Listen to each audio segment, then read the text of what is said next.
afternoon, class. I am Mr. Timon Alensky, but you can just call me Mr. Time. Your teacher instructed me to give you a little history lesson today. Hey, now don't you groan at me. If it was up to me, I'd teach you something useful, like how to smile.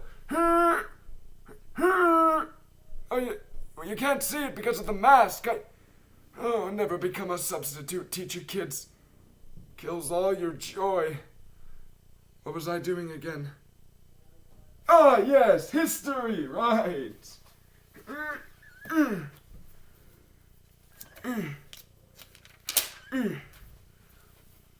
The first Americans may have arrived as early as 22,000 years ago. Ice Age glaciers had frozen vast quantities of Earth's water, lowering sea levels enough to expose a land bridge between Asia and Alaska. Ancient hunters, blah, blah. Oh, boring!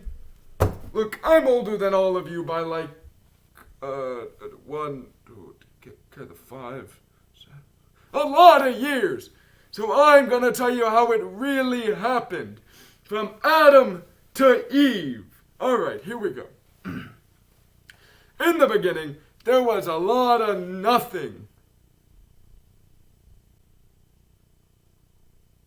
And then there was something. Now those smart people, the scientists, they argue about what it could be, but I know exactly what it was. The Earth was just too dang lazy to start having a life. Kinda like my son, as he kept pressing the snooze button. Pressing and pressing and pressing and pressing. And so Pluto the planet and Mickey the planet had to wake it up by throwing meteors at it. Too much? Sorry. I'll skip ahead a little bit. The dinosaurs! Those were real, right?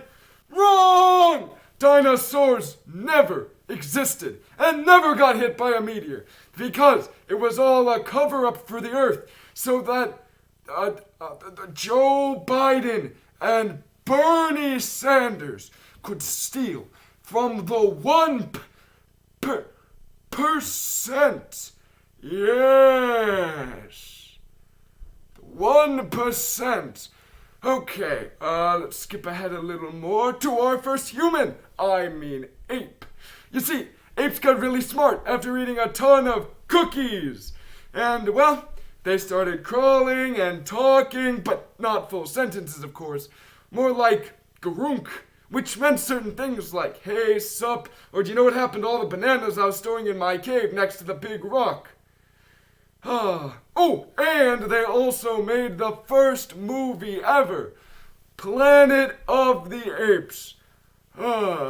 Needless to say, it was a great time for a lot of the new big places, cities that had sprung up around. Ever heard of Mesopotamia, Norte Chico, or Egypt? Exactly, because none of them exist anymore. Ooh, we should take this moment to talk about every single religion ever and how it was made. Hold on. Yes. Oh, hi, Mrs. Schlafler. Oh, yes, we're doing fine, thank you. So funny you mentioned that. You see, I was just about to teach them about religion. Are you sure? Okay. Oh, yeah, sure, no problem. No religion. Got it. Thank you. Bye. Bet she's a communist. Okay, well, we can't talk about religion. Let's skip ahead. Russia, a.k.a. the Bird Empire. You see, people were just kind of hanging out one day, eating bread, and I would know. My great-great-great-great-great-uncle on my mother's side, twice removed, well, he was a Persian emperor. Son. Servant. And that's how they became known as Russia.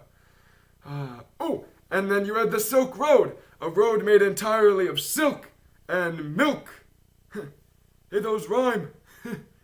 And then there were some wars, barbarians, more wars, World War I, World War II, World War III, the American Revolution, the French Revolution, the British Revolution, the Canadian Resolution. Well, and that brings us to now. Cars, planes, online education.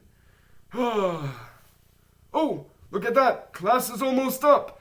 Okay, I guess we have time for a few questions. Yes, Mike. The War of 1812? Well, you see, that was actually fought in 1927. Yes, when America sold tons of opium to France, and France got very upset. So upset that they fought a whole war over it. You see, people started calling it the War of 1812 as a joke, the earliest form of your kids' memes, and it stuck. So the War of 1812 was born. Alright, we got time for one more question. Yes, Lauren. The Great Depression? Well, that's how happy hour was invented. You see, after World Wars I through 7, people were so sad and depressed that they would do anything to be happy. So President Frank Sinatra issued an executive order of happy hour every day from 11 to 6. He was always considered the greatest president of all time. Alright, well that's the class, everybody. Have a great day. Don't forget about the notes and the test. That's next week. Alright, have a good weekend. Hello? Hi, Mrs. Schlafler. Oh, yes, we just finished up class. Oh, for sure. Hey, some of them even recorded the whole thing on their phones. Yes, great class. Sure. What did we go over? Just about everything.